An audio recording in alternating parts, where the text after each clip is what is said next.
When I got home that night as my wife served dinner, I held her hand and said, "I've got something to tell you." She sat down and ate quietly. Again, I observed the hurt in her eyes. Suddenly, I didn't know how to open my mouth, but I had to let her know what I was thinking. "I want a divorce." I raised the topic calmly. She didn't seem to be annoyed by my words. Instead, she asked me softly, "Why?" I avoided her question. This made her angry. She threw away the chopsticks and shouted at me, "You are not a man." That night, we didn't talk to each other. She was weeping. I know she wanted to find out what had happened to our marriage, but I could hardly give her a satisfactory answer. She had lost my heart to Jane. I didn't love her anymore. I just pitied her. With a deep sense of guilt, I drafted a divorce agreement which stated that she could own our house, our car, and 30% stake of my company. She glanced at it and then tore it into pieces. The woman who had spent 10 years of her life with me had become a stranger. I felt sorry for her. Wasted time, resources, and energy, but I could not take back what I had said, for I loved Jane so dearly.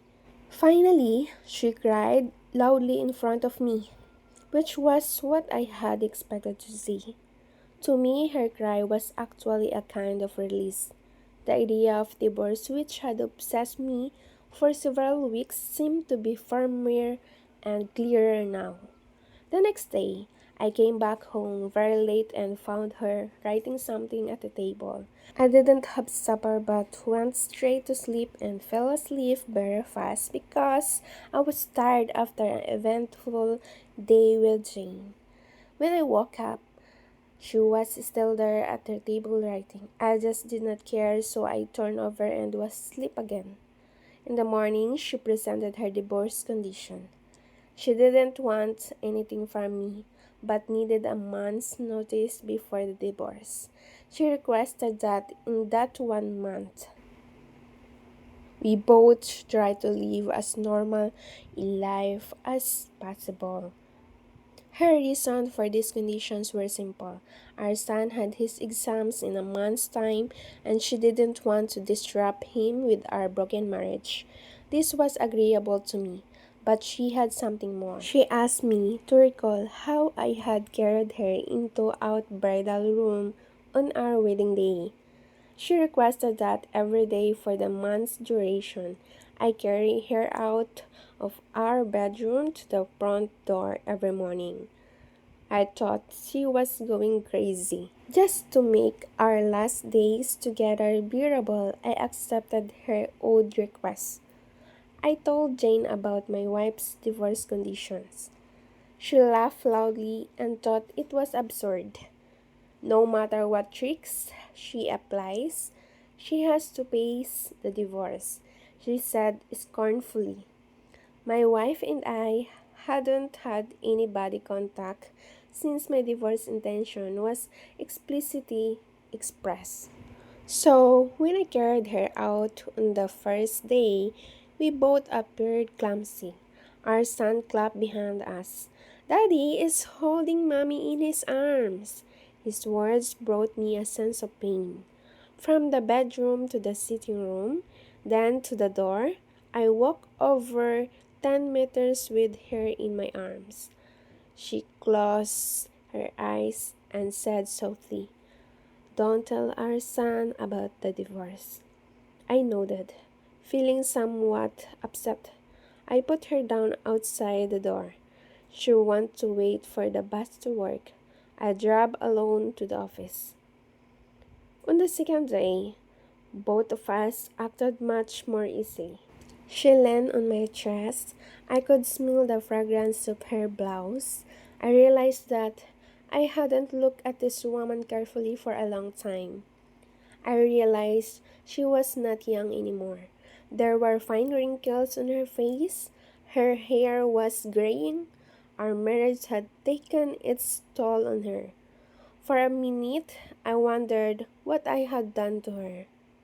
On the fourth day, when I lifted her up, I felt a sense of intimacy returning. This was the woman who had given 10 years of her life to me. On the fifth and sixth day, I realized that our sense of intimacy was growing again. I didn't tell Jane about this. It became easier to carry her as the months slipped by. Perhaps the everyday workout made me stronger. She was choosing what to wear one morning. She tried on quite a few dresses but could not find a suitable one. Then she sighed. All my dresses have grown bigger. I suddenly realized that she had grown so thin. That was the reason why I could carry her more easily. Suddenly it hit me. She had buried so much pain and bitterness in her heart. Subconsciously, I reached out and touched her head. Our son came in at the moment and said, "Dad, it's time to carry Mom out." To him, seeing his father carrying his mother out had become an essential part of his life. My wife gestured to our son to come closer and hug him tightly. I turned my face away because I was afraid I might change my mind at this last minute. I then held her in my arms, walking from the bedroom through the sitting room to the hallway. Her hands surrounded my neck softly and naturally. I held her body tightly. It was just like our wedding day. But her much lighter weight made me sad. On the last day, when I held her in my arms, I could hardly move a step. Our son had gone to school. I held her tightly and said, "I hadn't noticed that our life lacked intimacy." I drove to office and jumped out of the car swiftly without locking the door. I was afraid any delay would make me change my mind. I walked upstairs. Jane opened the door, and I said to her, "Sorry, Jane, I do not want a divorce anymore." She looked at me, astonished, and then touched my forehead. "Do you have a fever?" she said. I moved her hand off my head. "Sorry, Jane."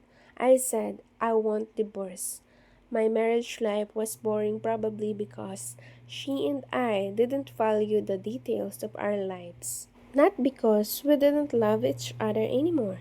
Now I realize that since I carried her into my home on our wedding day, I am supposed to hold her until death do us part. Jane seemed to suddenly wake up.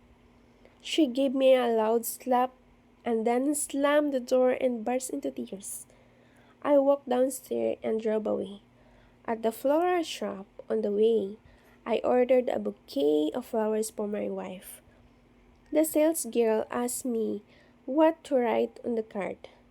I smiled and wrote, "I'll carry you out every morning until death do us part." That evening I arrived home, flowers in my hand, a smile on my face. I ran upstairs, only to find my wife in the bed, dead. My wife had been fighting cancer for months, and I was so busy with Jane to even notice. She knew that she would die soon, and she wanted to save me from the whatever negative reactions from our son in case we pushed through with the divorce. At least, in the eyes of our son, I'm a loving husband. Moral: the small details of your lives are what really matter in a relationship. It is not the mansion, the car, property, the money in the bank. I'm a loving husband. Moral: the small details of your lives are what really matter in a relationship.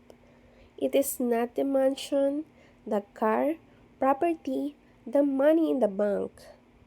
This create an environment conducive for happiness but cannot give your spouse's friend and do those little things for each other that build intimacy and have a real happy marriage. This is until death do us apart. Thank you for listening. Bye.